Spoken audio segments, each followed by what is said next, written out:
I grew up in a really small rural town where most folks' career paths started right after high school. They may have just started working at the local factory. Most of their parents did the same thing. If I look at a lot of the women that I graduated high school with, teachers, nurses, very clear paths for them. And for me, though, I grew up seeing my mom as the breadwinner. She was a school administrator, she was a principal, and she not only had the more career focus of my two parents, my mom was always the one holding down the fort, not only a leader of a school, but carried a lot of accolades. She won some awards and just very professional and very like a pillar of the community. So to see my mom in a leadership position like that, as from the earliest memories that I have, opened up different paths for me and made me kind of question what was really possible and not necessarily follow the same paths. I think just having that really strong professional female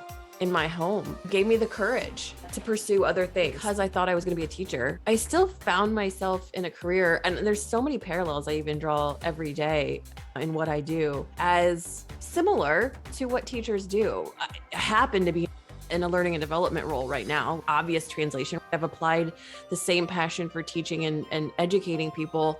It just at work. It's just not in a university or a school setting.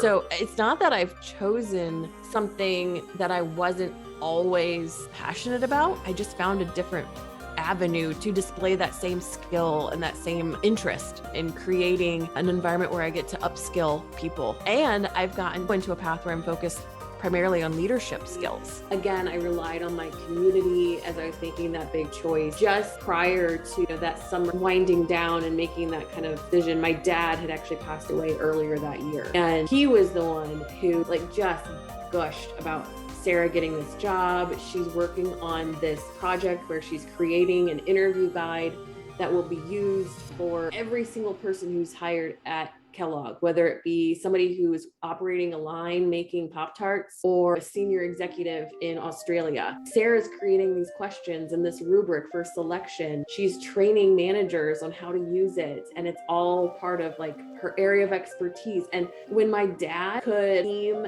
and articulate what I was doing and why it was exciting, I had such a connection to that work, even deeper, I think, than I even realized.